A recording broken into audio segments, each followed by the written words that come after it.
This is Tim from Your Six Studios. Today in this video I'm going to show you how to hard reset your Samsung phone if you forgot the password. So what we want to do on this lock screen is just hold down the power button and the volume down and open up the power options.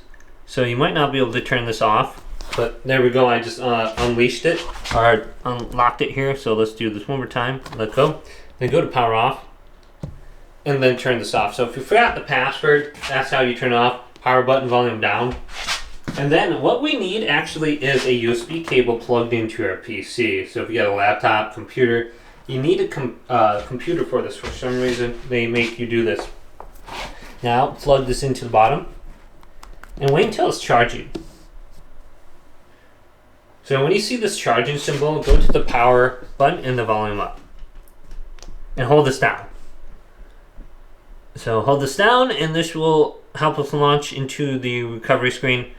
So you can see that it's going to go away now. And when you see the Samsung logo, you can let go. So this should be popping up soon. Just make sure you're holding down these buttons. So it should be popping up for me, and it's not. I'm just going to go ahead and let go. Sometimes you're going to get this. You can just unplug it, plug it back in, wait for this thing to charge again. So if you did that, you'd have to wait like 5 to 10 seconds.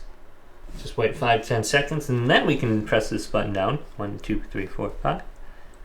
Okay, holding this button down now. It went away right away.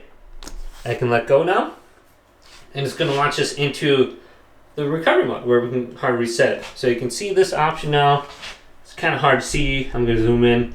Use the volume down to go to it. So volume down, then press the power button to select. So here's wipe data, factory reset, press power.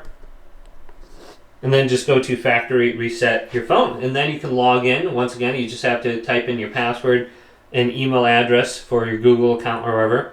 So your login screen, whatever lock you had in there, biometrics, you're going to be able to bypass that because it's going to get deleted. So very easy to do if you have a computer nearby, but hopefully this video did indeed help you out. If it did, leave it a big thumbs up. And subscribe to my channel down below.